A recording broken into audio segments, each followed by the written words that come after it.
This week's Falkirk Daft is dedicated to Ross's dad, Phil Wayne, a Falkirk supporter, a Nottingham Forest supporter who sadly lost his battle with cancer recently.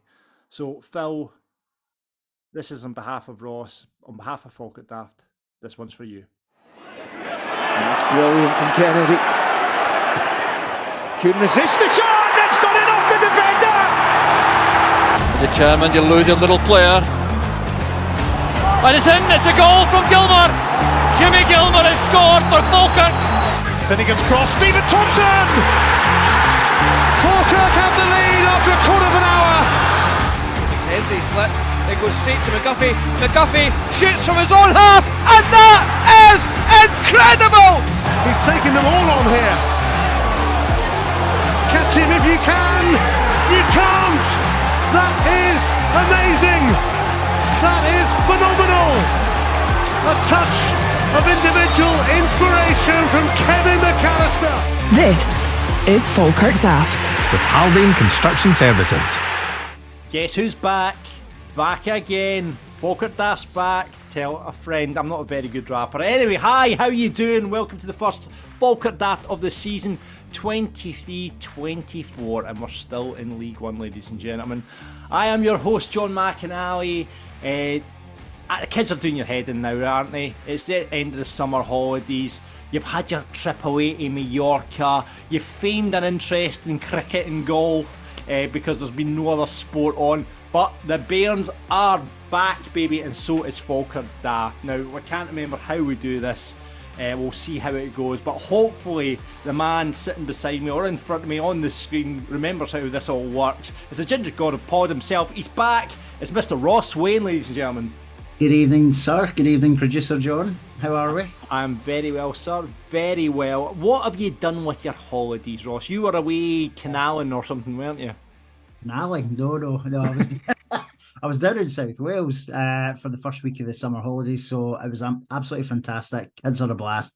The house, the property we had was literally a stone's throw for the sea and the beach, though. So it was fantastic. So absolutely marvelous. You got some better weather where you went. Yes, I was away to Santa Ponza. I think everyone has always been, it goes to Santa Ponza. It's just one of those go-to things. Lovely. We went to the Pirates Village, very piratey. The kids did not appreciate my constant pirate jokes. You know, I would have done. I would have liked it. I know. Thanks very much, mate.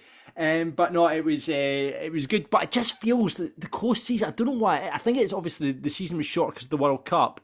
And it just, the League Cup just came around like that. It feels like yesterday we were doing this, because we had this, there was the Scotland games in the middle as well, against Norway and Spain. And it just feels a bit mental that we're back doing this. Absolutely. But listen, I've missed it as well. It's been always good to get a bit of a break for something, but I think we're refreshed. We're fit, and we're ready for it, aren't we? Ready to go. It's another League One campaign. Woohoo!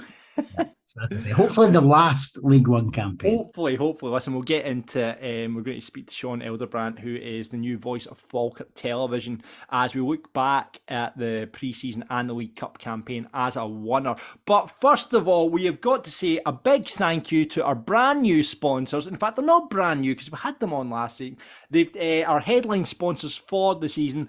A big shout out to Peter and everyone over at Haldane Construction.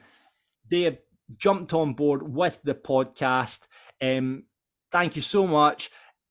Great guys. We reached out to Peter. We said, listen, do you fancy, you did last season, do you fancy coming on this season? And he was delighted to get involved. You'll have seen they're really deeply involved. I was having a chat with Peter, he wants to be, his company, Haldane Construction Services, want to be a strong part of the community. You'll have seen they've sponsored the Russell Latipi Legend. They were the first away day sponsors, remember, back at the Darvo game. Yeah, wow. And they really love that link. And I was speaking to Peter, because Peter, wasn't a massive Falkirk supporter, but he's just got into it. And then now, all of a sudden, on a Saturday, he's down there all the time with his wife, Marie, and wants to be a real part of the community. And so thank you so much to Haldane Construction Services. Jumped on board. Listen, if you want to get involved with them, if you're looking to get an extension done, they deliver all sorts of services in construction and building projects throughout the Central Belt. They've been going for 2 decades now. Like I say, domestic extension, new builds. They've done swimming pools as well. I don't know who in Falkirk's got a swimming pool, but I tell you what. You not got one? No, I haven't. No. The budget didn't stretch that far. But they do care homes. They take a professional project approach to everything they do. Whatever size or nature of your project, you can be sure they're going to hold themselves to the highest possible professional, quality and ethical construction standards while ensuring a competitive edge. Customers are everything. They are at the centre of everything that Haldane Construction do. So they take that collaborative approach to design, budget and the management of projects. Very strong, very, very important to them that they have that line of communication with their clients and customers to make sure that you're completely satisfied with everything they've done. They've won all sorts of awards as well. They were recognised as they won the Building Company of the Year for the second time running at the Federation of Master Builder Awards. That sounds really important.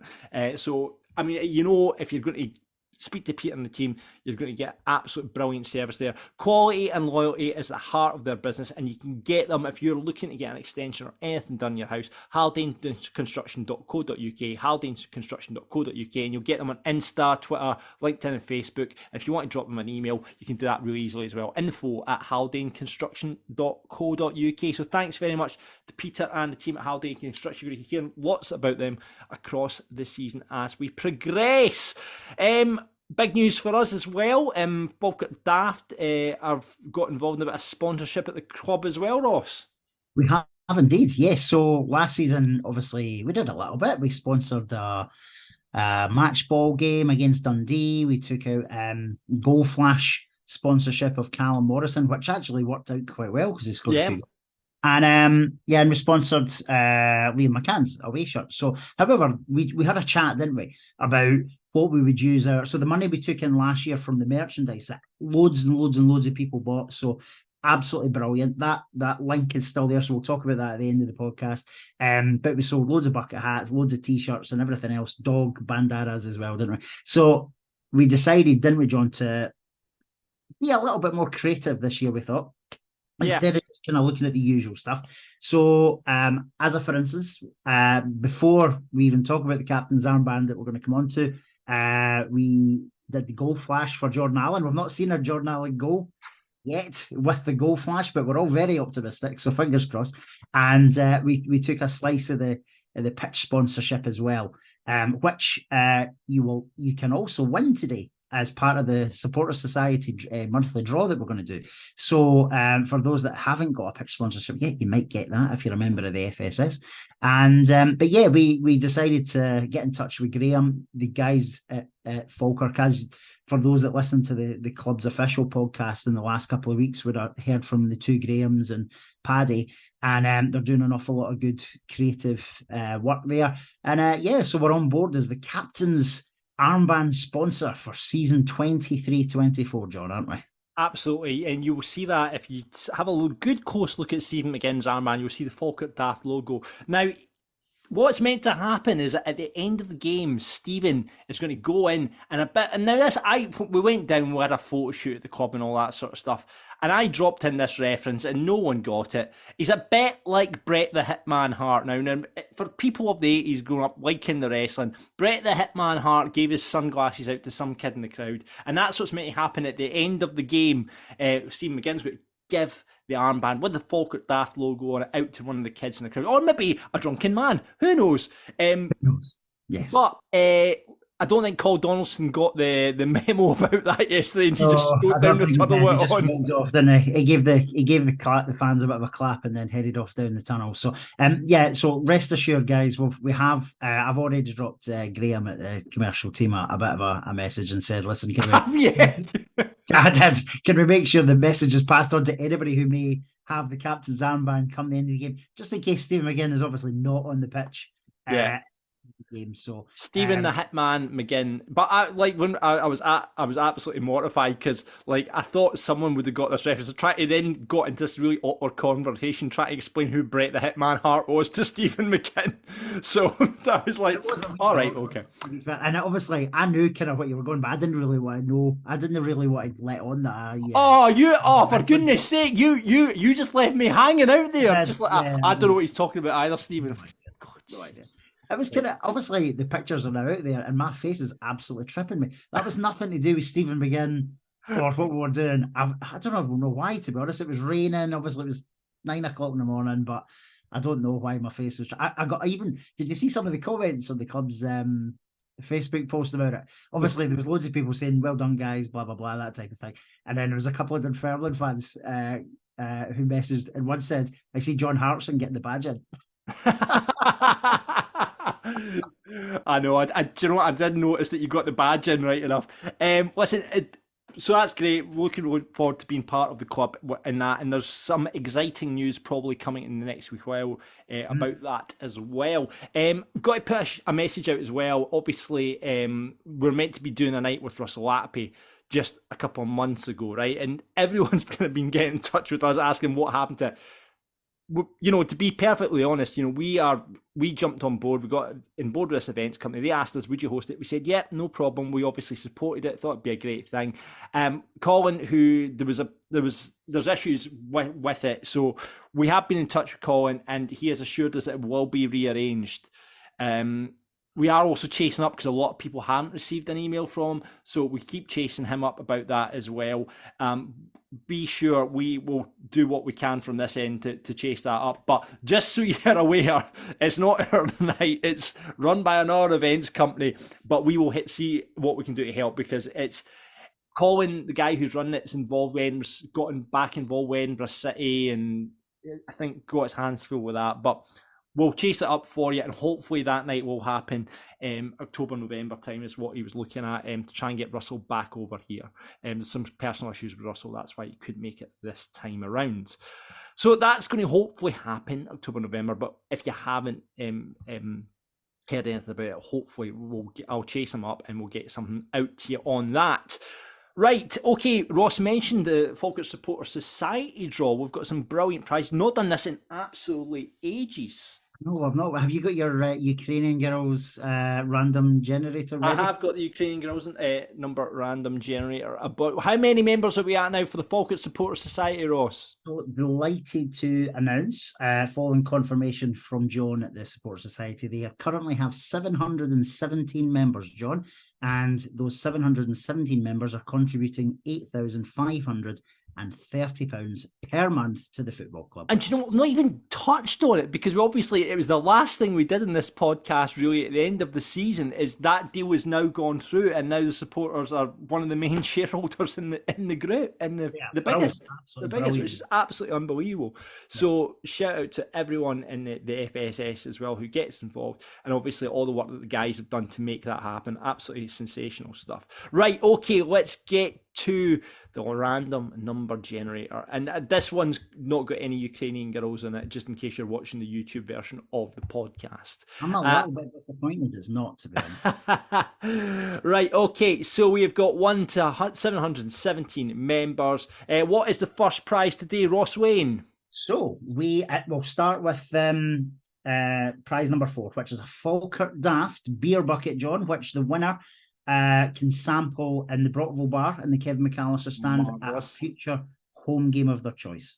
Okay, right, so the bucket of beers, courtesy of our good selves, is going to number 124. 124 is a Lewis Wood. Well done, Lewis. Well done, Lewis. Bucket of beers, courtesy of Falkirk Daft, heading your way. What is the next prize up, Ross Wayne? We have a Behind the Wall gift voucher courtesy of Brian Flynn and the guys at Behind the Wall.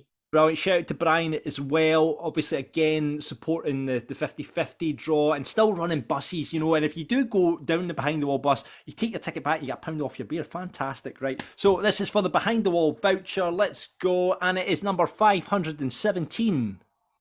517 is Mark Jameson. Well done, Mark. Well done, Mark. Right, next prize up.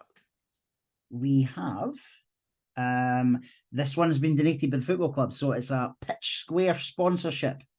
Great, you can. Where have we got on the pitch, by the way, Ross? What square of the pitch have we got? We have a decent section. We are just inside the centre circle, so we're in a good space. I take it because I'm presuming the go-tos were the centre spot and the 2 penalty spots were the ones that would have been grabbed away straight away, wouldn't they? And the corners as well, I guess. But I think we're in the Craig McGuffey area. Oh, in the Craig McGuffey section. Yeah, I think we're okay. We're in a good spot. Right, okay, so this is for the last player to score from that section.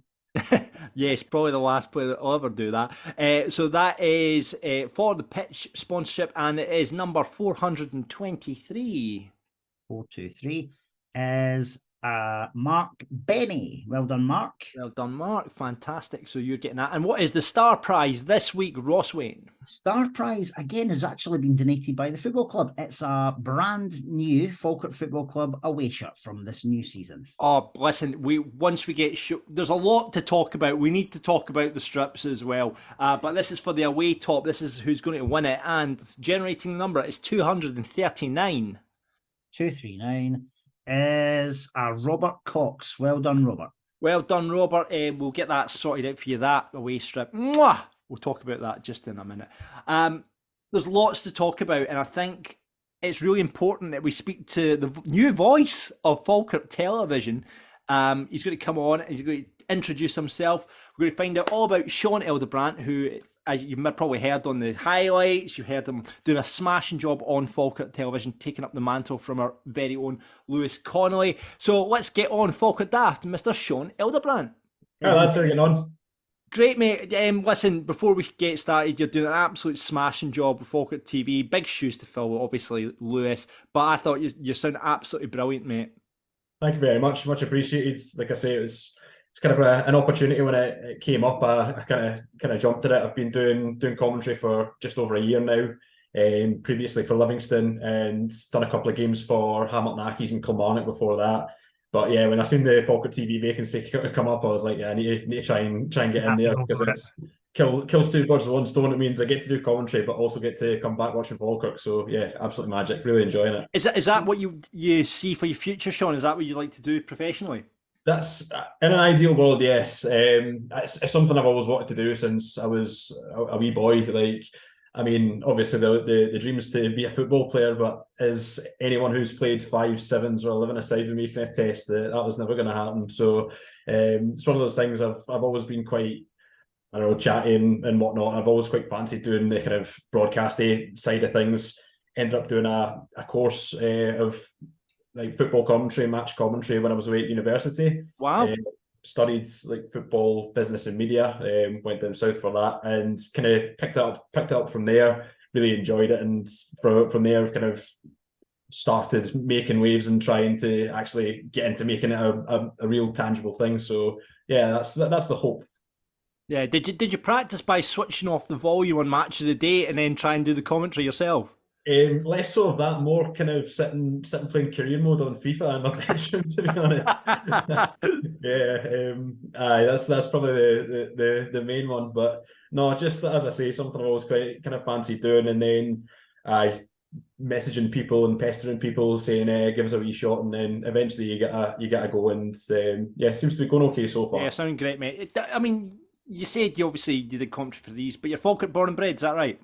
So, not born, but I've lived in Falkirk for the past 18 years. I'm a long-winded story, and I'm sure if my pals are going to be listening back to this, they'll be like, oh, here he goes. So I was born in Wales, lived there for like a grand total of 3 months, then moved to Gateshead in the northeast of England. Dad's a Geordie, so Newcastle fan by birth. Then moved up here when I was about 7-8 years old.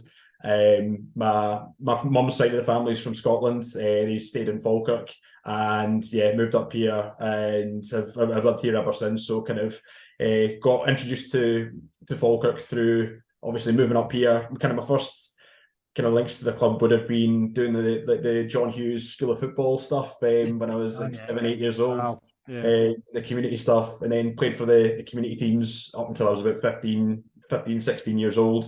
And then we've been a season ticket holder for pretty much the past 10 years, on and off, with moving away for university and stuff like that. But yeah, that's kind of my long-winded links to Falkirk. John, that's a link with you and Sean then, because obviously you've got a bit of Geordie fan in here as well. But by the way, I think me and Sean should be really good pals, right? So he's a Falkirk supporter, check that off the list. He's a Newcastle supporter. I lived in Newcastle for 3-4 years, and obviously I support the Toon as a result of that. And I'm looking in the background, and if that looks like wrestling pictures in the background. Is indeed. That's This is the man I needed when I was talking to Steve McGinn about Bret the Hitman Hart, because Sean would have backed me up. Person to be that person in the room with you then, was it? Wayne left me. I got this really awkward conversation with Steve McGinn about Bret the Hitman Hart, and Wayne just left me hanging as if he didn't know what I was talking about. Sean, you would have been there with me, brother. Yeah, 100%. Yeah, I'm into the spandex ballet myself. You'll be glad to know I'm heading down to London. Spandex ballet. This is the stuff I need to deal with today. Can we just forget about Falkirk and we'll talk about wrestling next week? You guys just talk about wrestling and stuff. Here we go. Well, let's ask you then. Right. Well, let's first of all, who's your favourite Falkirk player? At the moment, I mean, early doors, but probably either a toss-up between either Brad Spencer or Tom Lang, to be honest. I think they've both been absolutely magic. Right, so that's your current. Who's your all-time? Oh, probably Will Vaulks, just for his kind of the way he came up through playing non-league, playing for nothing, and kind of made himself a total hero. Who's your favourite Newcastle player? Currently Bruno Guimaraes, I'd say. Bruno's the man. And who's your favourite wrestler? Adam Cole. Adam Cole, baby! Right, okay, Ross, we'll try not to mention wrestling again. I've no idea who that person is. No, it's okay, mate. It's okay. It's fine. It's all right. So, Sean, let's talk about pre-season, Ross. Let's just open up the discussion. It's a real open forum because we've had friendlies, beating Bonnyrigg Rose 3-0, Morrison, Oliver and Honeyman getting goals there. We drew with Motherwell in a closed door games, but we missed a last minute penalty. We could have won that game. Beaten by Arbroath at the stadium. And then we had the League Cup, obviously. Spartans, bit of a struggle. We got there in the end with McIver and Lang getting the goals there. Away to Thistle. Good day out.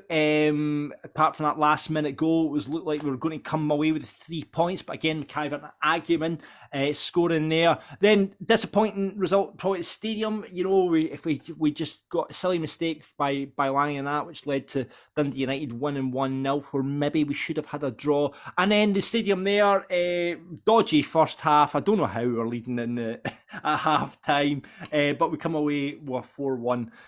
Just at the end. So that's been really the story of the pre-season. Roscoe, what have you made of it? I think there's been a lot to be excited about, but there's also a lot to be a wee bit nervous about as well, if I'm being honest. I think going forward, we look exciting and a little bit unpredictable. And I mean that in a positive way, because Agyeman looks as if he could be an absolute world beater. He's also got a little bit of something else. And then at other times he looks like he's never seen a football in his life. I mean, like, by the way, I think we'll get into the ins and outs and all that sort of stuff. I'm sure this will come into discussion, but Alfredo Agyeman, I am here for him. I have got the popcorn out every week for this boy because, 100%. Like, at Thistle, you know, he's down the left-hand side. There's a really easy ball out to Morrison on the left there, or maybe across to him to make his way into the box, and he just goes. And then he just likes to take players on, which is amazing, it's unbelievable. But he's so big and strong. And then 2 minutes later at Thistle, he falls on his arse, gets back up, makes his way into the box, and absolutely smashes one into the back of the net. And then we saw on Saturday there, you know, again, a frustrating first half from him, I would say. And then he comes through, he's going through, he's just like, hit it, just knock it past the keeper, chips it out. What a finish! What a finish! He's got cult hero written all over him. Absolutely, a few games. I mean, as you say, he's going to be one of those players where you're going to have games this season where he's going to really frustrate, but he seems to have that bit of X factor, that bit of magic. I mean, you say the Thistle game. I mean, that was one of my favourite performances from a single player in recent memory because he just kept going and going and going. I remember it was towards the end of the game. I think it was had the ball out on the far touchline, and he was going towards the defender with CD Williams, and I'm thinking, yeah, just kind of hold up the plate, and he just like burns past him. I'm like, where have you got that second, third, fourth run from? That was near the end of the game where it was like 2 cart horses, and they were like both absolutely knackered, just like who's the most less tired. It was brilliant. Pounding down the wing, it was unbelievable. I know, no, it's. Do you know what? I am here for it. I'm absolutely here for it right now. He is just going to be so frustrated, but at the same time, I love players like that. I love players like that. He's a maverick, isn't he? Absolute mavericks, man. Love it. He's been a big favourite of mine so far from the games I've seen. Same with Ross McKeever, however, I don't know how I pronounce it. Sean, what's the definitive? So been confirmed it is McKeever. I said McIver on commentary initially, and I seen on the Pie and Bovril forum, one of the Alloa fans was saying it's actually McKeever. So I got Adam and the media team to speak to Ross and say, is it McIver, is it McKeever? I think Ross was like, I'm not that bothered, but McKeever is the correct way. So right, McKeever. By the way, Sean, obviously now you've got in the firing line as Falkirk television commentator. You know, we had a message, tell the boy it's McIver and not McKeever, but the man McKeever says it himself, so that's right. We've got to clear up Finn Yeats and Finn Yates. It's Finn Yeats, is it not? I'm not sure on that one. I've always said Yates, so I think it's on that one. So I think you're going to have to check that one as well, Ross, because otherwise you're going to get tight for that. Why don't we message him? Because remember, he's still in our DMs from last season when he messaged us to say he wasn't ginger. This is very true. This is very true. Because we had made it into the Ginger 11, hadn't we? But no, I think, John, offensively, I've been really excited. So McKeever, Aggie Man, Morrison has shown what he can do in moments as well. I still think there's a lot more to come from him this season so far. Brilliant free kick against Bonnie Rig Rose again. Aye, absolute belter. He's got that in him, hasn't he? So, but it's been really encouraging just seeing, as you say, Aggie Man getting a couple of goals in the last couple of weeks, McKeever getting goals.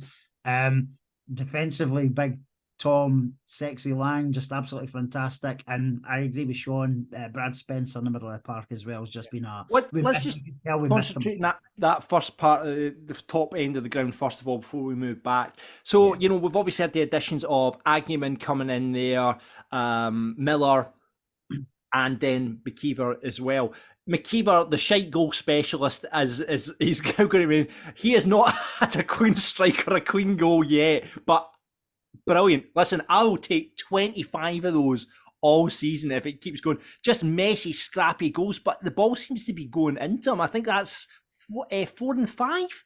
I think you're right. 3 in competitive games, but I think it's 4 in total because he had the one against Arbroath. But no, I totally agree. It's one of those, say, like scrappy crap goals if you want, but it's one of those things. It's something we've been really missing in the past few seasons. The amount of times that we've had like balls fizzed across the box to absolutely no one's there. It seems that Ross McKeever is going to be the player who's just going to be the big laddie at the back post, knocking it in off his knee, off his shin, off whatever. But that's what you need. Like you say, it's those type of goals that could win you games, could win you a title, could win you whatever. Do you know what I mean? Now, what surprised me actually in the League Cup games, he went with pretty much that, you know, across the front. So he's went McKeever up, he's went Morrison right, Agyeman right, Morrison left, and then Oliver is that, you know, kind of link up number 10. What have you made of that, Ross? I think it's all you're seeing where it's working. I don't think Gary Oliver is fitting into that forward line at all just now. He was quite rightly subbed yesterday, and I think we saw when Miller came on what a difference he made getting up and down the pitch. I've no idea whether number 10's his natural position or not. I've no idea, but on the basis of the second half, certainly yesterday, he has to be a starter against Annan next week. Is there an argument, maybe, Sean, then, like, because Morrison, I think he's been sacrificed over to the left-hand side because of Agyeman in there. Is there an argument then maybe to put Morrison in that 10 role and move Miller out to that left-hand side? I mean, potentially if you're wanting just the left footer on the left-hand side for crosses and stuff, but I think in an ideal world, the way that you're wanting to have Callum Morrison coming inside on his right foot and then have either Liam McCann or before he was injured, Sean Mackey overlapping to try and kind of overload down that side. I think that I'm not sure how Morrison would fit in that number 10 role. I think Calvin Miller he's an interesting one. Like he's came in, he's not played overly much football as yet, but I think the small amounts that we have seen, he seems to have made an impact when he's came on as a substitute. No more so than the game against Peterhead. I mean, he came straight in the park, and within 2 minutes or within about 5 minutes, we'd scored a couple of goals. Like it was instant impact. He spoke to us after the game, the Falkirk TV interview, and he was basically saying that it's kind of more natural role playing in that kind of number 10 space. But I think he was just saying, I want to get on the ball, I want to go forward, and I want to create. And I think he seems to have that bit of kind of quality with his left foot, and he's like I say, he seems to really demand the ball every time that we had the ball. He was always the one that was coming and looking for it and trying to make things happen. So I don't know whether it's a long-term solution or whether it's something that will be kind of par for the course at the moment until Aidan Nisbet comes back, but I think he could be the man to play in that role. Yeah, I was surprised he's not mixed it up as much as he had over the League Cup campaign. You just thought you maybe give Jordan Allen a shot up front. You maybe, Are you surprised? Because he doesn't. As I know, I love John McGlynn, but he doesn't change much. Like, so he's not like I'm not that shocked. I think he's going to have to mix it up a bit. I think based on the second half performance against Peterhead and the performance against Dundee United, there was certainly a lot more pace on that side, and that when they brought on Hendo and Miller in that second half, it felt a bit more complete. I think. But yeah, I'm surprised that he hasn't, given because League Cup. I don't want to disregard it, but it's almost glorified friendlies, isn't it? In the way it kind of set. I mean, look at the mixed shocks there's been in the cup, as we've went on. But yeah, so the front three again, like you say, Sean, Aidan Nesbitt's still to come back into the starting 11, and we all know he is a favourite of Mr. McGlynn's. Do you think then, Ross, that Nesbitt will go into that 10 and Oliver will just be put onto the bench? But we all know he loves Oliver as well. He does seem to love Oliver as well. Yeah, I really don't know, John. I such a big first set of games coming up. Yeah, that number 10 role I think is going to be vital. Whether it is. I mean, there's Oliver, there's Miller now. We've seen that. There's Morrison that goes in there. Nesbitt that can potentially go into that, and it's a very important role in that team, I think. I on current form, and I know he's not played a lot of football, but he has had an injury. It hasn't he, in terms of like Miller, he's had a carrying a bit of an injury through the League Cup games, I think, in the friendlies and stuff. So I think we'll now start to see I don't think he's brought Miller in to be a substitute. I genuinely don't think he has. Yeah. So I would start him on current form. I'd start him next week. In the 10 position. Yeah. Okay. What about you, Sean?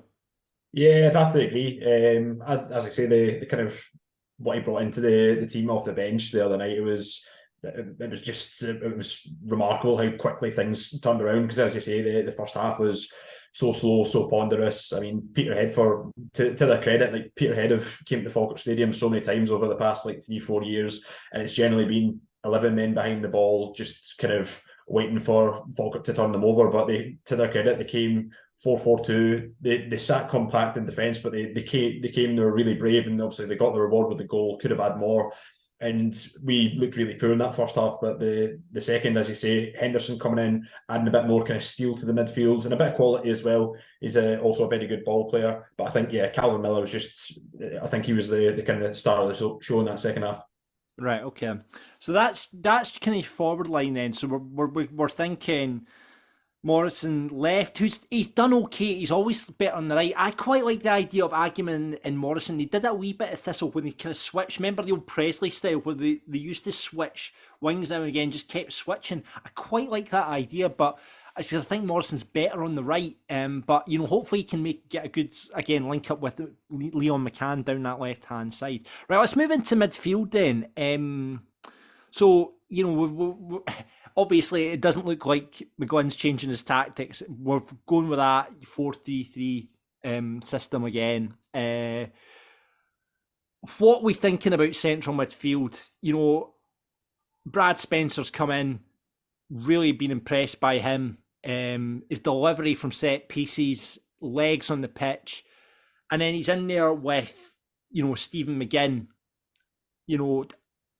Stephen, I think he's been a bit slow, and I don't know if that's the answer when you're playing at home. Those two sitting there. No. What have you guys made of the midfield so far, Ross? Spencer has to start when he's available. And obviously he was suspended for the Dundee United game, and I think you saw how much we missed him. A bit of creativity, a wee bit of dig as well. Gets the head up, looks for a pass. Based on Saturday, I think with the current squad we've got, it either has to be Henderson in there with him, or Yates, however we're saying it. If and when we get a proper fullback into that role. But I again, we've talked a lot about Stephen McGinn last year, and for the first third of the season, the guy was just unbelievable. And then just something, it could have been an injury. It may well be an injury. There's rumours that he gets sort of pain relief quite a bit just now to play. So I think he'll be on the bench more often than not when we've got a full squad in the coming weeks. And it's not a slight on him, because there is going to be games where he's going to be needed to 100%. But I think where we are the offensive attacking team, having him and Spencer is just not needed. So would you maybe opt for a Nesbitt in there for the legs? Quite possibly, or Yates. Henderson as well. Henderson gets his. Does Henderson and then Spencer in there make us a bit more defensive rather than having a Nesbitt in there, or do you think at home we need the? I mean, I don't think we need the two sitting. I don't think we need the two, but they're not. Like, Spencer gets forward as well. Yeah, that is very true. He's more box to box than say a Hendo or a and Henderson likes to get into the box as well. We've seen that. Yeah, back post especially. He's always he does like to get in there as well. So, but yeah, I think Spencer build the midfield round him, and then we've got some options in there to kind of help him along the way. But I thought Stephen McGinn was decent against Partick Thistle. I don't think he had a great game on Saturday there, but I thought he was good and showed his professional. But you need Stephen McGinn round the club, and you for his experience and what he offers to you, because and he maybe hasn't got 90 minutes in the legs anymore. Maybe that's it. That you use him and utilise him in that way, and you pick and choose when and where you use him. I'll be interested to see how McGinn gets that. What you made in the midfield, Sean? Yeah, kind of agree with all the points you've made. I think Brad Spencer's going to be the main man in the team this season. I genuinely think that if he's going to be probably the main creative force, like you say. Set pieces seems to have a really decent delivery on him, and just the kind of the speed with which he plays. It's one of those, sometimes our midfield can kind of hold on to the ball for too long. Brad Spencer seems to get the ball, pick his head up, and try and pick a pass, whether it's short or whether it goes long.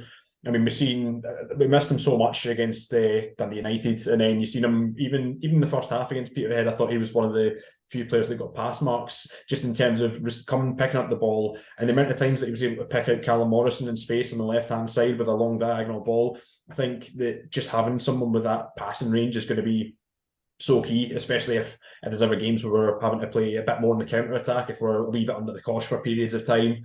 The rest of the midfield as well, like say Stephen McGinn, he's such a good ball player, so neat and tidy on the ball. I just think that at times he can maybe hold on to the ball a bit too long, does things just a wee bit too slowly, just takes that extra touch or that extra step at the moment. I'm kind of hoping that it's maybe just, I don't know, a bit of rust coming back from pre-season or whatnot, and we kind of see the Stephen McGinn of the start of last season once again.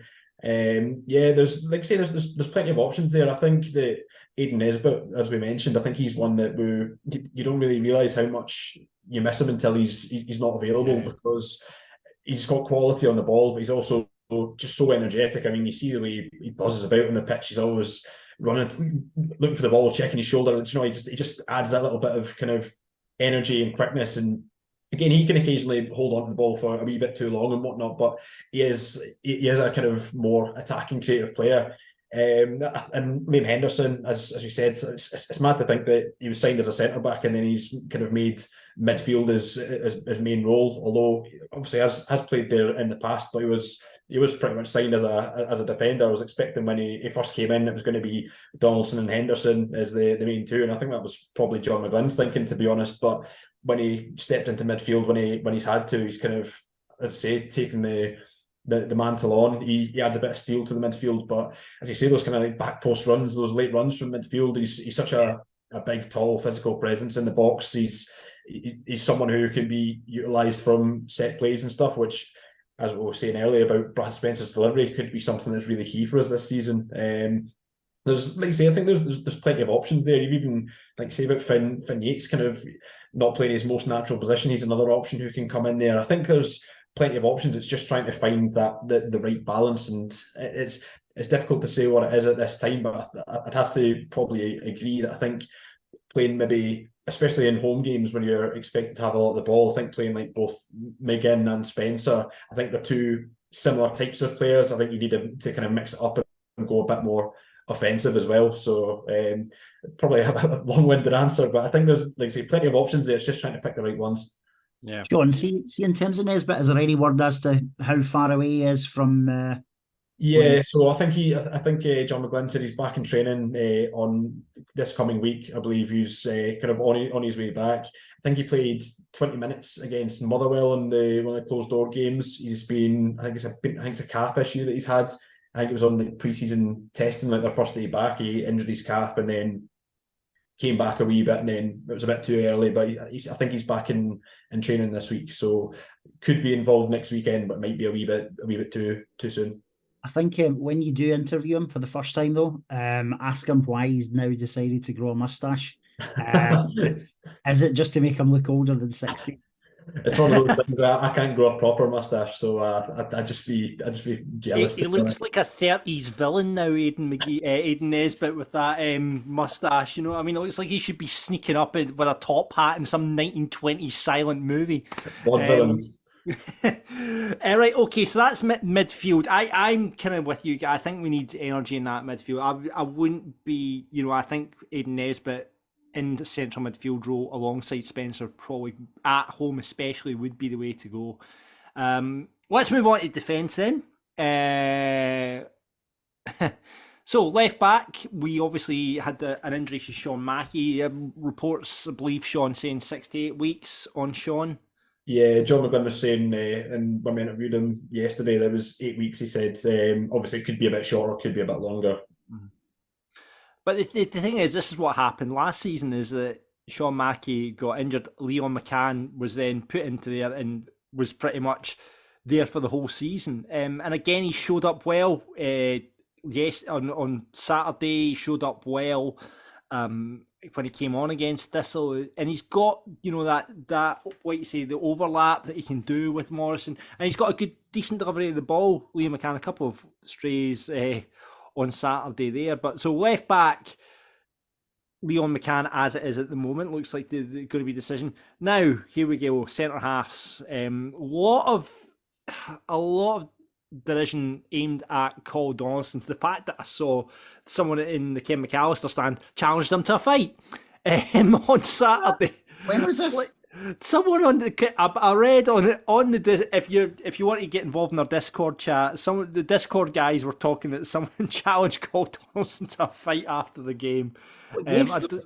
Yes. Is that why he's not giving the armband out? Maybe that's why he hasn't given the armband out. He was ready to go for a fight afterwards. But there's been a lot of derision about Cole Donaldson there at the back.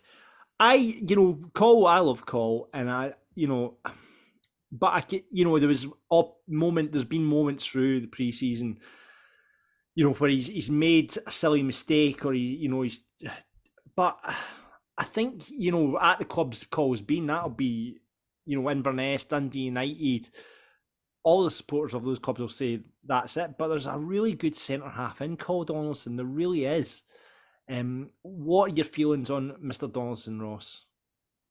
I think he looks like he's lost an awful lot of confidence, and it's probably still in the back of his mind about the whole Airdrie situation. Well, it's still in the back of everybody else's minds, I suppose. Well, So, yeah. but in terms of how those two games went, I do wonder if there's a bit of a hangover still there. Don't get me wrong. I think bringing Tom Lang in is a brilliant signing. I think he's going to make the defence a unit. I would have Tom Lang as captain when Stephen McGinn's not on the pitch, if I'm being honest. Hopefully, you can hear him on the pitch. You hear can him as well. hear him Yeah, on the him pitch, yeah. and Big Endo are pretty vocal, aren't they? So I do think I agree with you. I think there's a player in there we call Donaldson, but just now I think he's really, really low in confidence. And if we had another centre half that was, I'll choose my words here, that was of a similar quality and confidence as Tom Lang, then I think Colin would need a break for the team. But we don't have just now. We've got a youngster and Brad Mackay. And I don't get me wrong, I think Brad Mackay has good games as well, good moments within each game as well. But again, like Cole, I think he's got moments of madness in him. Would you put Hendel back there then? If we had a long running, like say Nesbitt came in and him and Spencer were working really well, I would put Henderson back into centre half until Cole is in a good place, because I don't think he is just. Yeah. Thoughts, Sean?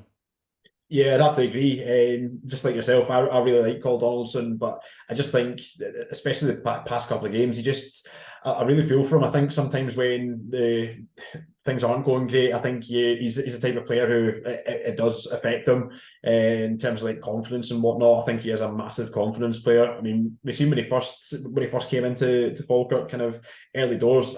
For me, I thought he was absolutely kind of fantastic. Those kind of early few weeks and months, I thought he was really impressive. I think when he's on his game, he's full of confidence. I don't think there's a better centre back in the league. But the problem is when you have when he makes a mistake or when he has like a poor game, I think you see, like you say, it really does get to him, and it's one of those things that's probably not appreciated enough in terms of playing professional football. As like the kind of physical sporting side of the game is one thing, but the mental side of the game, like Mental health side, yeah, 100%. It's you don't know what people are dealing with. You don't know what affects certain people in certain ways. But I think I'd agree if there's kind of a suitable replacement there, and Liam Henderson might be that player. Just to take Donaldson out of the firing line for a wee bit. But no, I do think he's a really decent player. But as you said before, in Tom Lang, I think you've got the kind of the glue which will hopefully hold that defence together. I think one of the good things for like a Cole Donaldson or a Brad Mackay is I think both of those players are almost better at being the second centre back. So one leads the line and they're kind of the partner. I think Tom Lang's that kind of main focal point, kind of I'll lead the line, I'll be the vocal one, I'll go and be the first one to win headers and then have like a support defender. I think that'll really help across the season, and I'm just hoping that, like say, over the course of the season, that Tom Lang can have a really good solid partnership with whoever it is, whether that's Donaldson, whether it's Mackay, whether it's Henderson, whether it's Logan Sinclair, whoever. Yeah. It's become a bit of a target, and you just, for the Boo Boys, Donaldson, you just wonder if that is mentally affecting him, because you heard yesterday when he messed up that back pass, and then it's getting to the point that people in the Ken McAllister stand there challenging him for a square go, after the game. I really hope he can get over that. But yeah, I think putting a Hendo in there, like you say, I think would be an interesting way. I think Henderson's shown up all right at centre half, but you kind of miss what's great with Henderson's, like we highlighted earlier on, those back post runs, that height in midfield, when you're looking for balls into the midfield area. So I'll be interested to see what happens there. Right, what Tom Lang, I think we're all agreed, has been absolutely outstanding, certainly in the pre-season. He's come in with goals. We saw that on Saturday. We saw that as well against Spartans. So the threat at that end, looks like an absolute brick at centre half. Nothing's getting past him. And I have to appreciate the Ric Flair moment, Sean, yesterday, when he had blood all over his hair and didn't want to come off. Ross, you won't get that reference. But yeah, he's looking like a right good player, like a proper good centre half, and we've been missing a proper good centre half for a while now, I think, Ross. We have, and yeah, I've liked him in every game I've seen him in so far. The only disappointment for yesterday, unless there's some rule that he had to come off because it was blood, but I expected the Terry Butcher bandage situation to come fighting fit back on. But listen, no, in all seriousness, I think he's been great so far. 2 goals in the last 4 games, 4 competitive games as well. He looks a unit. I think he is massively helping the defence as it is. Obviously, we need to talk about the elephant in the room in terms of the back pass on Tuesday night, because it was there's been an awful lot of chat about it. People saying, oh, it was his decision making, he should have just punted it. Others are saying, well, that's the way he's coached to play because we play out from the back. Having watched that scenario a few times, that's not us playing out for the back. Playing out for the back is when the keeper's got it and he's making a conscious decision to go short, that type of thing. I think that was just a moment in madness for Tom Lang, and he's probably watched it back himself going, why didn't I just clear it down the line? I think we'd have got out of that game with probably a 0-0 as well. I don't think Dundee United are a great side. I don't think they don't look like a great side either. But yeah, it was a bad mistake. But again, you just hope it's not one of these, like Donaldson has a mistake in him. But I don't think so. I think he's going to be a relatively solid. I think he's going to be first name in the team sheet. And here's my early prediction. I think he's going to be player of the season as well. I'd have to agree with that from early doors. Like you say, he just seems like a brick wall. So confident and assured in himself. Like you say, how vocal he is, just the way he kind of carries himself. You know, one of those guys that he just looks like a football player. He just looks like a player. Yeah, I think he's been excellent. As you say, the United goal, moment of madness, just one of these things that happens, and it's the frustrating thing about that United game, because as you say, I mean, I don't think they were great. I don't think we were great either, but it's annoying that we were defeated by the top seeds in the group, not by them being good, but just a mistake. Yeah. So Tom Lang was getting in right back. Now this is where we're having issues. I think Finn again has done a really good job in there. I thought, especially on Saturday, thought he got up and down really, really well. But we know he's not a right back. He knows he's not a right back either. You know, he's. I thought when he moved into midfield against Partick Thistle as well, I thought he was really, really good and gave some much needed legs to the midfield when we played against them. But we are in desperate needs of a right back, and whether the money's there. Can we bring back the PE teacher, Ross? No, we don't. I think even if you had Ryan Wilson, we'd still be worried about the right back position because the boy was never fit. I think you're right. I think Finn Yates has been brilliant so far in every game he's played, whether he's been tasked with the right back position. He's a cover though. He's cover, isn't he? He's cover. No, very commendable. If I saw a news, I think it might have been with the Herald, where he says he wants to make the position his own. That's a great attitude to have, and I'm not surprised in the slightest he's saying that, because he wants to play football and he wants to play games. The boy plays for by the way, that boy plays for the shirt and he plays for the badge. I saw at the end of last season. Yeah, you saw how he's on the pitch, he gives it 100%. He's up and down, he's in about tackles. You know, when he makes a mistake, you can see, you know, the frustration in his face. You know, a really good player to have about the club.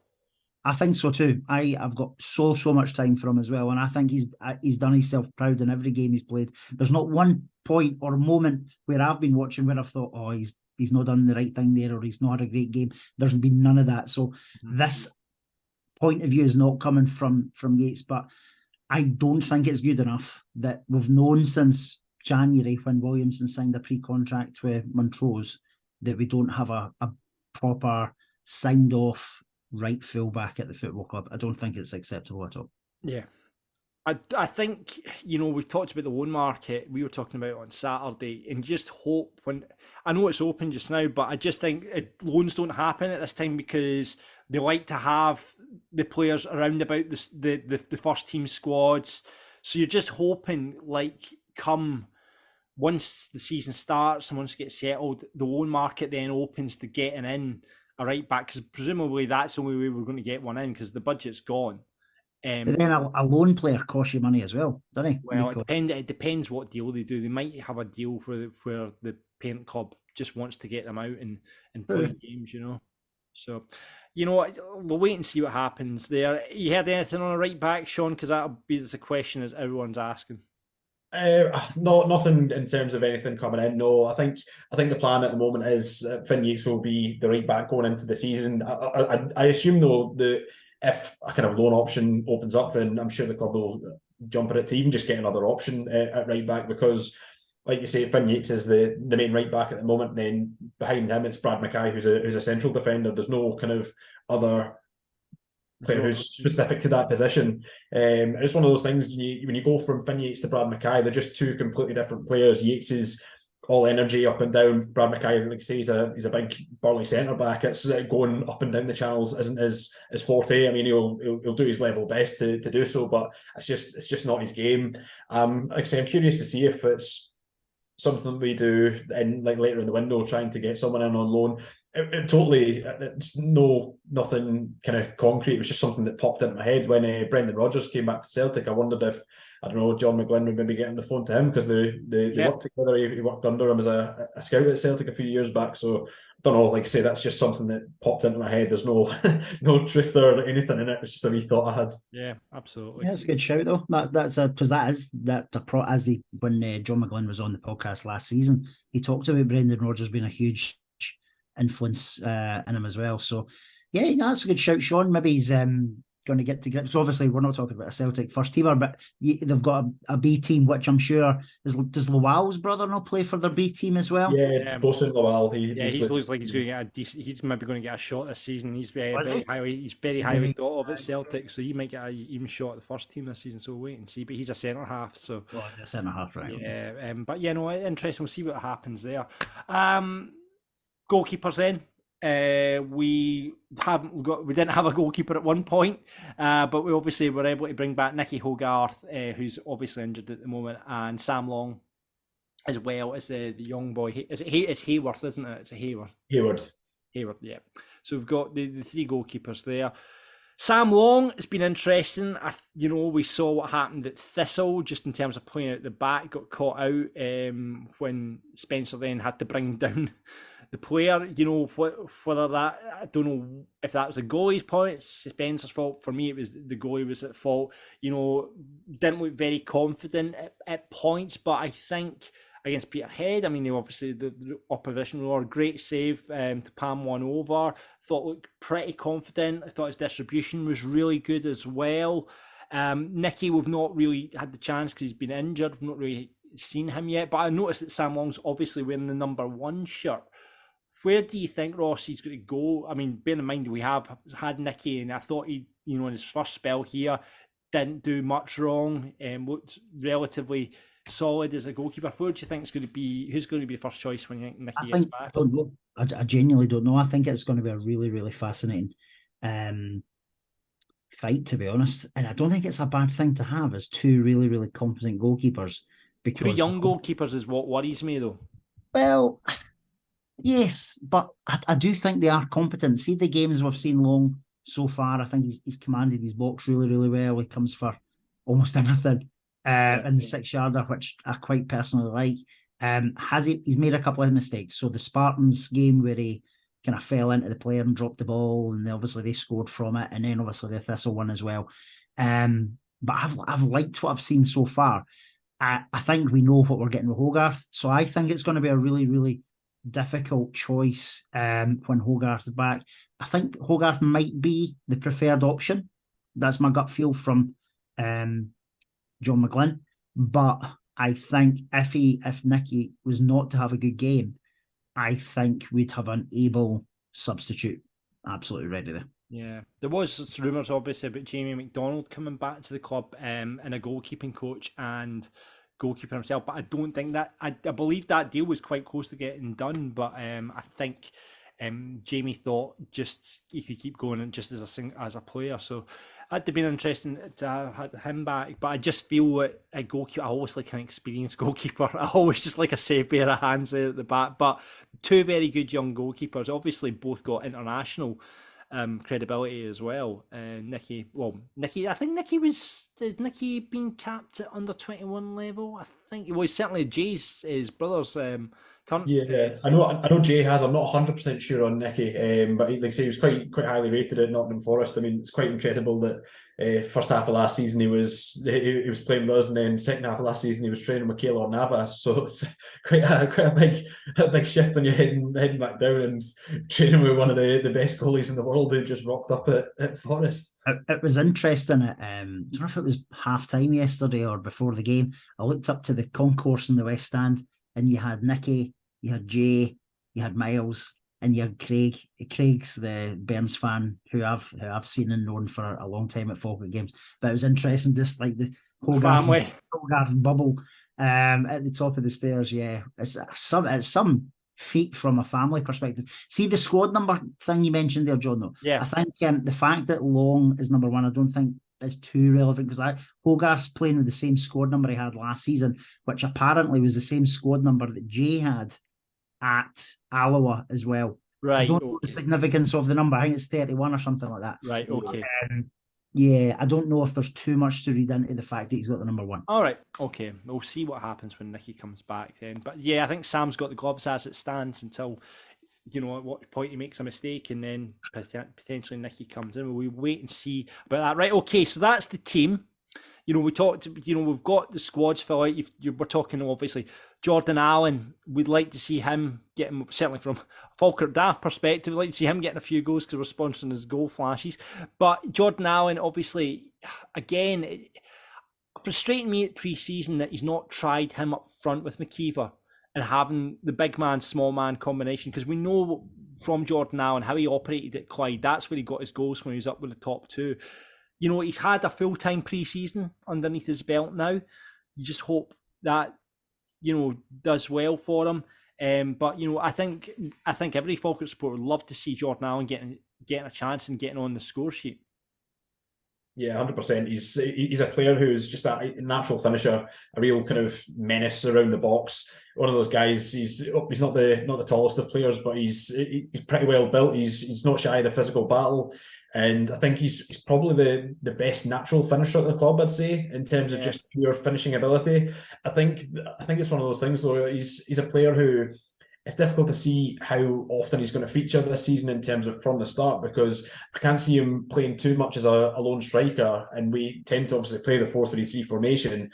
And just that, because I can't really see us switching too much to a 4-4-2 or some variation with two centre forwards. But no, I agree. I'd love to at least see it for a game or two. But whether that's the manager having to compromise his tactics or way of playing, it's one of those. I'm hoping it's that Jordan Allen does get some more game time, because I don't want it to be one of those ones that he ends up getting frustrated, ends up moving on, and we scores 10, 12 goals for another team in the division or a similar level of team, and we're like, oh, we've really missed out on one there. He feels like someone who's got goals in him. He just needs to get a consistent enough run in the team, whether he can do that off the bench or whether he can force his way into the first team one way or another.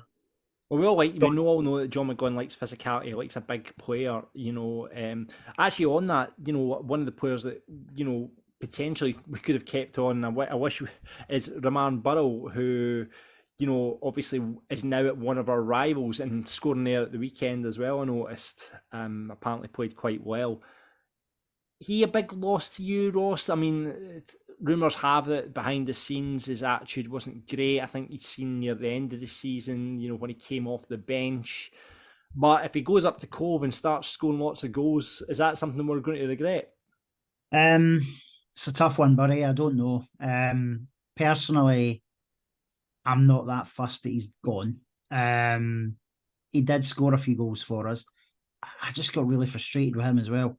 At times you just thought he doesn't look interested, and whether that's on the back of stuff that's went on behind the scenes, I don't know. It's obviously a concern if he goes up there and scores loads of goals, because Cove are our team that we don't want up there. But personally, no, I think the players that we've brought in are better than Roman Burrow. I think they'll get more goals for us, and I don't think they'll have, as rumoured, as negative impact on the squad and the club. Okay. The other one we've got to mention is obviously Ola, young player. Do you think he'll be more used as an impact player this season, Sean? I think so. From what we've seen so far, I mean, I really like Lawal. I think again another player who's got a bit of trickery about him, bit of confidence, bit of a swagger when he's on his game. But I think at the Can't he moment, have argument and him in the same side? By the way, that's just like, oh my god. that's just kind of wild football. Just no tactics, just vibes. But no, I think Ola's a really talented player, and I think he's someone who could be a first team starter for Falkirk. I think he could be a great player for us. I think one thing in the game against Spartans, I thought one thing that he showed was he seems to have came back a bit more of a well-rounded player. Some of his defensive work off the ball was really, really impressive. Playing slightly deeper, not playing the 10 role, just kind of being a bit more industrious and whatnot. But I think overall, I think he's going to be more used off the bench as that kind of, I don't know, throw the dice on 60 minutes of going, Ola, you go on and try and win the game for us, because I don't know, against a tiring defence, he's the type of player who can take the ball past one or two and pop it in the back of the net. As we saw yesterday, just the last kick of the ball as well. You know, he had a good jostled defender and just felt sorry. He went for the old chip like Agyeman did, just didn't come off for Ola. Yeah, it was one of those things. It was anything you can do, I can do just as well, but it just didn't quite pay off for him, which was a shame. But no, I think he could be a big player for us, but it's just a case of him getting into a rhythm and kind of finding his place in the team. But no, a really good talented player, and like I say, someone who's got that bit of quality in the final third that hopefully we'll see more of this season. Yeah, and finally, let's talk about the manager. Doesn't look like much is going to change. You just feel, and I hope it's not. I hope he's learned his lessons from last season. But the way we're playing, it feels very much like last season that we're going to have, and you just hope that there's not a Dunfermline, a Cove, or a Queen of the South, or Hamilton that are going to run away with it, because I think yeah, or we hopefully run away with it. But you just feel he's sticking with that 4-3-3. We can see that from pre-season. He's sticking with his favourites. We've seen Gary Oliver, Stephen McGinnis, what people said, Cole Donaldson. You just hope we've learned, do you know what I mean? And he's learned from this league how to play it. But early on, we'll get into the comments that the supporters have been made, and a lot of people not convinced that's the case. Ross? No, that is the vibe, I think. Too slow is been a big criticism. Too slow, too much for the build from the back. When saying that in the second half yesterday, we went a bit more direct, a bit more pace. Second half there, but is the norm to start a game on the cautious side? It probably feels like it is. Should we? I mean, should we? Especially at home. I think that was a big criticism last season. We were playing players too deep at home. Whether at Falkirk Stadium, we should be at them. We should be, attacking from the off, because teams are just going to come into the stadium like they did last season and stick in behind the ball. Maybe your Hamiltons won't, or your Queen of the South certainly didn't when they came up at the end of the last season. But what do you think he's going to do? I think we will start games as he has been, as we've seen so far. I honestly hope that our quality this year is enough, and it has to be, because everybody wants John McGlynn to do well. We all agree he's a great guy, brilliant football guy. The chat out of him's good, and he's passionate about the club, and he wants the club to do well. He's always thanking the fans for the backing, which has been brilliant the last few weeks as well. Again, we'll come on to the Ultras thing as well. But he needs to get off to a really, really strong start, and I really, really hope we do, because I think he needs it. I think the fans, like we've talked about with Cole Donaldson, the fans haven't forgotten May. They have not. That the performance at Hampden was a sore one. We then had Airdrie, which I'm still having nightmares about, to be honest. So I'm not, mate. I was at Duran, so you know what I mean. That's true.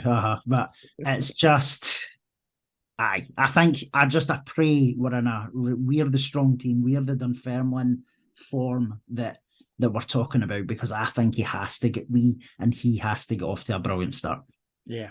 I won't put you in the awkward position, Sean, because you've got to talk to John every week. We don't have to do that.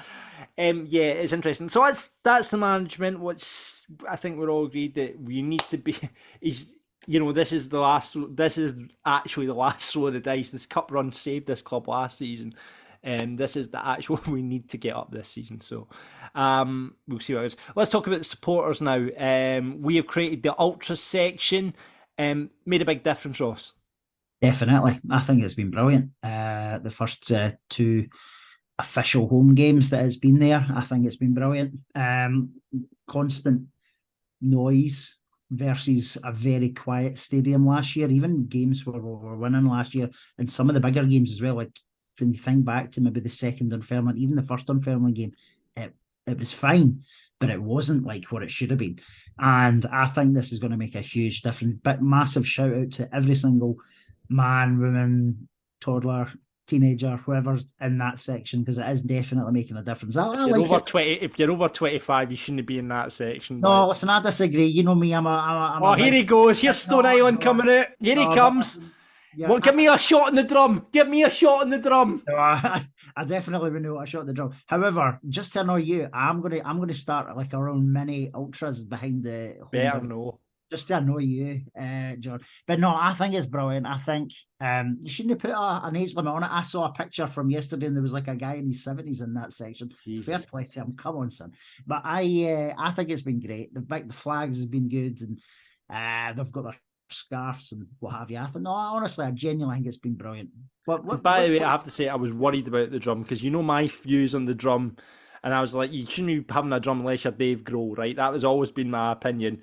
But it's been used appropriately, i.e. it's not been battered all game. It's just been used now and again to get us something going, and that's fine. That is absolutely fine. But yeah, it does, and I just hope the guys can keep it going, because it can be very, very hard. I think, there was points at the game yesterday where it was like, oh, especially when we get beat. So I hope the guys can keep it going, and you know what I mean. Anything that adds atmosphere and anything that it brings at the stadium is a good thing.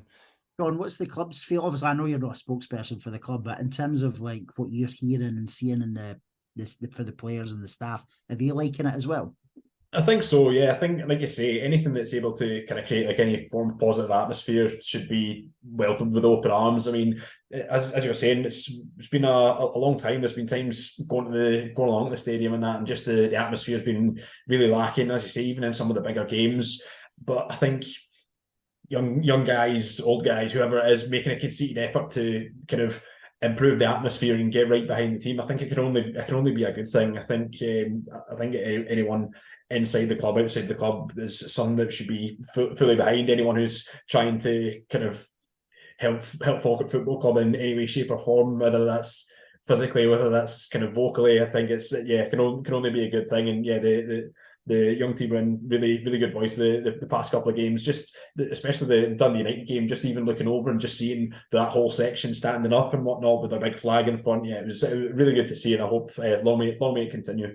Ross has got his silk scarf ordered, ready to go. Listen, I'm game for a wee scarf or two. Sean, obviously you talk about fans there, so you've done commentating now at Livy and Hamilton. Is it weird commenting in front of fans at games? So just having fans around you and whatnot. Yeah, just fans on the ground, obviously. Livy and the Ackies don't have that. So. it's one of those things. See, like at the end of games and stuff like that. See, the weird thing is when we're like wrapping up on the mics and that, and you just get people walking up the steps and looking at them like that, just standing with the mic chatting away. Like, I was going to say hello to you yesterday because I went past you, Sean. I thought he's actually in the middle of talking. It's like, oh, hey, Sean, you'll see him on the podcast, mate. So I've missed that. Right, okay, that's the thoughts of us. See, right, let's get into the thoughts of you guys now. Daryl, we asked basically what you made of pre-season, what you've made of it so far. Daryl kicks us off saying the new signings are an upgrade, especially Spencer. Argument is probably the strongest centre forward we've had in a long time, and McKeever is the physicality we've lacked. Ideally, we should have had a right back, as it's in that area we've failed to address for years. Just need to stop the mistakes. I would agree. Is Argument the strongest striker we've had since big Enoch Sharundi? He probably is, you know. I think so. He's definitely he's a big, strong lad. It's going to be interesting. The thing is you need physicality, and this is what we've learned since being in League One, is you need the physicality. We saw what Argument done against us when he ragdolled, that first 10 minutes against Kelty last season still gives me nightmares, but he ragdolled our defence. And you know what? I mean, I think left backs are going to I think it's going to be the hardest game a left back will have in this league this season is against him.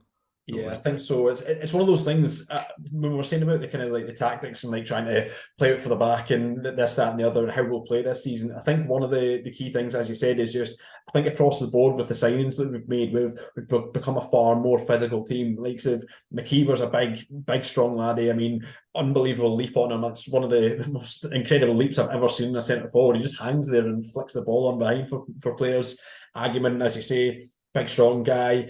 And one of the things as well, like initially at the start of the season, you were playing Sean Mackey at left back, having Tom Lang in the centre. You just seen the back four becoming a bit more physical across the board. I think that with having Mackey there initially, I think that's kind of what John McGlynn was going for, is just right. We need to be more physical. And you've seen in the game against Spartans that Spartans I think they flung about 7 or 8 crosses into the box, and I think Sean Mackey headed every single one of them away. I think that was kind of the thought kind of going into this season, was to be more physical, and I think Sean Mackey will be a miss in that sense. But I think obviously with Leon McCann, I don't think you'll get many. Well, he doesn't shirk away from a tackle or an aerial battle either. He's, for a wee man, Leon is pretty. He wins his fair share of headers, surprisingly. Yeah, but just in general, I think we are a much more physical team across the board, and whether we're going to still play kind of trying to play it through the thirds and whatnot, you've now got more of an option to go route one, to go a bit more direct if we need to. Absolutely. Drew says confident we'd go up if we had the money to sign a right back and another midfielder. With the current squad, it's going to be really tight. The main thing right now is we need to cut out the constant mistakes. Yeah, Martin says much the same as last year. Eventually get the better of the lower sides after an inevitable scare, but can see Cove, Hamilton, Queen of the South taking advantage. Odd blip at home to say the Beanos or someone similar away, and bottling must-win games could be our downfall. We saw that last year. This is a different season. Those slip-ups against Montrose, those slip-ups against Kelty, they can't happen, certainly at the Falkirk Stadium. Going away to these places, getting the odd draw, that's not the end of the world. But see what happened at the Falkirk Stadium last season with these little blips that we had, where we had that, when it was 3 or 4 games really playing well, and then we had a blip, 3 or 4 games, then I've had a blip. That needs to be ironed out, absolutely, and we should not be losing. And this is probably, me being Billy Big Boss Falkirk supporter, but you've got probably the best, in terms of the budget in the league. We should not be losing to Montrose, Stirling Albion, Annan.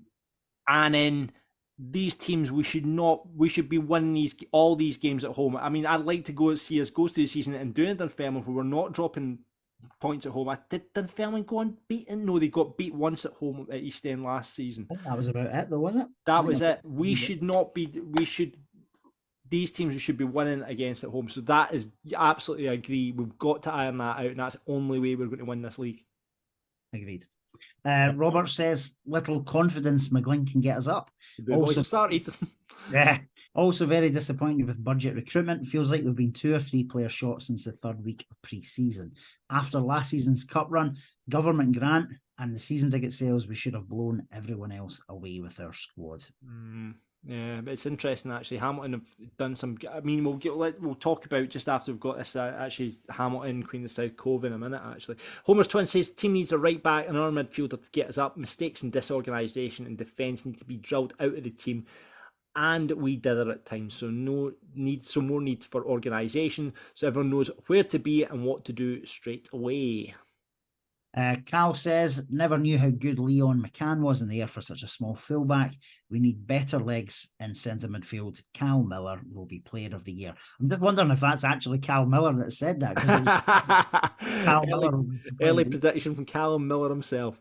Campbell says, mixed bag. New players all look good and upgrades from last year. We need more energy in the middle of the park. Sorry, Skipper. Yeah, I think we talked about that. And we badly need to start keeping clean sheets, says Campbell.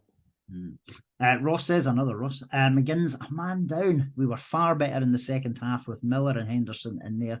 The new signings all seem to have added something, but right back still needs sorted. Yeats won't do, according to Ross. Yeah.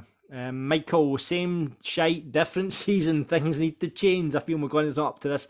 Apart from a right back, I think we've got enough in the squad to make a half decent challenge for the title. However, not with this system or tactics. The slow build up kills us and lets teams in. Paul says, I'd love to be more optimistic, but the reasons we didn't win the league last year look still to be there. Yeah. Stuart, 4 to 5 goals conceded. Our own mistakes needs to be better. That will bite us in the arse this season. McGinn and Spencer, there's a time and place, but hopefully that shows McGuinn not these type of games against Peterhead, especially at home. Got to start next Saturday with the same side from the second half. I would agree with that. Brian says, worrying, poor at the back, very little creativity and slow build up, a bit like last year. And Jim finishes off saying McGuinn will be on a very sugary nail if we don't come out and win that first home game. Last season with Dunfermline and Airdrie was exciting with big games, big crowds and atmosphere. That won't be there this season. And it's right, we aren't going to have the Airdries, we aren't going to have those Dunfermline games, both home and away. So it is going to be, that could go in your advantage again though, because we're going to be the biggest support in that league. So when we're going to places, we're going to have take the biggest travelling support. We're going to have the biggest support at home, so hopefully that'll work in our advantage. I think it has to work in our advantage. Sure, like Sean, you'll see it now because obviously you've been the last so many months looking at a different league, a different atmosphere, different stadiums and stuff. But surely, in our, as John's just described, we have to give this our 100%. Has to be our goal this season. Yeah, for sure. Like you say, when you're being the kind of so-called biggest fish in the pond, it's one of those things. I hate to the whole big club thing. It's such a touchy subject because it's one of those statements that almost means nothing at the end of the day, because it doesn't matter how big the club is or the history of the club. If we are where we are right now because we've not won enough football matches, and that's the main thing that needs to change. But I think from a supporter point of view, as Falkirk fans always do, always travel on our numbers, and I think it can only be a positive thing, having that extra back in there. It's one of those, you look at League One this year, and this is probably the most kind of, aside from maybe a Falkirk in terms of club size, this is the most kind of League One in a long time, because obviously we've had the Dunfermline, Wraith Rovers, etc. over the past few years. And you do think that if we are, for home games and away games, having a big support there, say home games, having the young team there with making their noise, making themselves heard, travelling to places like Cove, Hamilton, Queen of the South, etc., then there's no reason why we shouldn't be going to these places with full of confidence that we can be picking up 3 points every week. Of course, football's not as simple as that. It never is. Otherwise, it would have been promoted from League One years ago. But yeah, I think it has to be the goal this season, is to go in and try and win every game. And I'm really hopeful that this season is the season, because 5 years is too long, man. Yeah, that's too long. Thoughts on our biggest challenger, Ross? Who are going to be the ones that are going to be the challengers? Bookies, a lot of bookies have us as favourites to go up, but who do you think is going to be the big challenge? I think it'll be Accies. Do you think it'll be Accies? I don't think. Yeah, I don't. I know a few people are saying Queen of the South and Cove as well, but I think it'll be between us and Accies this year. I hope it's us that's above them, but I think it'll be between the two of us for the title. Certainly brought some decent players in. They've brought in the boy from Kelty, is it Bajaris? From Kelty. Kevin O'Hara's went to Accies as well. Who else did they bring in? I'm just having a look. Henderson's another one, the forward to signed from Hearts, but he had the spell at Alloa, and I think he scored about 15 goals in about 15 games. Had a really good run a couple of seasons ago. He's one. I think he might be injured at the moment, but he's the type of player who could potentially be a talisman for them and score them a bunch of goals. Yeah, Joe McGlynn, who we tried to sign as well, the Burnley under 21, Scotland under 21, Dylan Tate, of course, they got from Hibs as well. So they've certainly brought in Tumulty as well at right back, and I think apparently it was between us and Hamilton, and he went with Hamilton in the end, which is a shame because we could have really have done a right back. I think, see if you'd have got a Hamilton, see if you'd have got Tumulty, I think that would have finished off our starting 11. I do. Yeah, absolutely. I think, I don't know, but Queen of the South worry me. I have to say, Queen of the South really do worry me. I think Marvin Bartley is going to be a very good manager. And I think I think at the end, you saw at the end of this last season, Queen of the South really started, in the turn of that really started playing well. Got some really good, obviously taking Craig McGuffey from us. They've brought in a lot of players when I looking down at it. You're slightly biased because he's on Clyde Super Scoreboard. No, absolutely not. Absolutely not. I've not actually met Big Marvin yet. By the way, if you are wanting to watch Clyde Super Scored, you can do that now by subscribing to the YouTube channel from all this week. Little plug there because I'm now working on Super Scoreboard as opposed to the Breakfast Show. But I actually on that was speaking to Kenny Miller, who was at the game on Tuesday night there, and he reckons we're going to finish off in the playoffs. He says we were too slow in midfield, which was interesting to hear from him. Probably an interesting analysis, to be fair. On Queen of the South, one of those things, I think they've got a decent squad, but one player that they'll be missing is Rudy Payton, who of course scored. I think he was the top scorer joint with Callum Gallagher last season. He's a player who was absolutely fantastic for them. Don't know who's going to kind of take on that goal scoring mantle for them. I think Alloa will always be kind of a tricky team. They're always pretty solid. Brian Rice always makes them really difficult to beat. Whether they've got enough to warrant a title challenge or a playoff challenge is up for debate. I think in terms of looking at challengers in terms of pure squad quality, I think Aki's is the main one. Cove look like they could be absolutely brilliant, or they could be like a shambles. I've got no idea, because of the amount of players that they've brought in from kind of non-league down south and whatnot. They could be great, or you never know. They could be really poor, not up to the level. Hartley's got a brilliant record of bringing people from down south. So. But I mean, the thing with Cove, and I mean, I don't know if you've seen Pie and Bravo. They are 4 million in absolute shit at the moment in terms of they're being kept afloat. So it'll be interesting, especially considering they went full time. But yeah, you look down at actually some of the players. The thing about Cove, they've got a really strong experience side. They brought in Joe Lewis, haven't they, now at goalkeeper? They've got Mark Reynolds there. They've got Fraser Fivey still there. They've got Mitch Megginson. Of course, Roman Burrell, we all know what he can do there. And just looking down, Paul McGowan's went there as well. They've got a really strong spine of the side. It will be interesting to see, have these players jump the shark a wee bit in terms of, but it will be interesting to see what they do. And we all know Paul Hartley knows this league and has got them up before. So we will see what happens there. Hopefully they are shite though. So yeah, we'll wait to see what happens. First of all though, we have got Annan on Saturday at the stadium. What are we thinking? First game of the season at the stadium. You would hope, and going back to the past, that it should be a win, and we need to win these games. So, Ross, what are you thinking? Must win. Don't know much about Annan. Obviously, this is the first kind of foray into League One. I certainly know Tommy Goss is a player to watch, having watched the playoff. Got a lot of goals for them last year. Max Kilsby, who was a really good player for them, went and joined Kelty, so he won't be playing for them. Willie Gibson, who we know, former Queen of the South manager, he's still playing for them. Is he? Is that where he is now? He went there.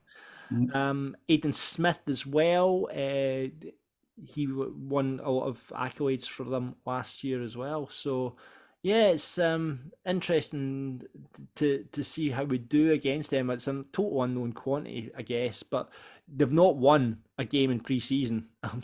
They've been beaten by everyone in their League Cup playoff group stages. So Albion, Rovers, Killie, I've all beat them. So don't say they're waiting on a win. So predictions, random predictions for Saturday, Ross.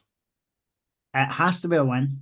I think we've got goals in us. However, as we've seen, there has been the odd mistake. So on the basis that we don't keep the back door shut, I'm going to say 3-1 Bairns. And what you reckon yourself, Sean?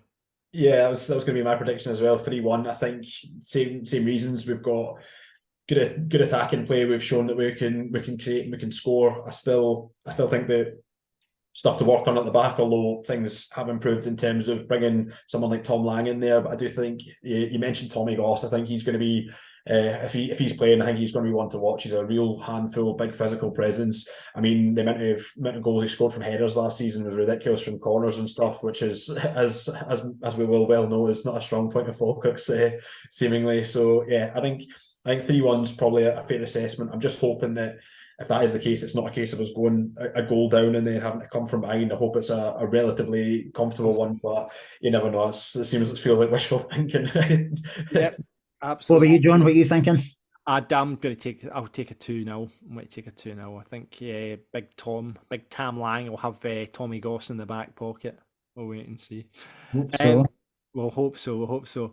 Well, listen, Sean, thanks so much for joining us on the first fight. It's been a bit of a bumper edition, as there's been a lot to talk about. We've not talked on this podcast for some time now. So, Sean, listen, you're doing a smashing job on the commentary.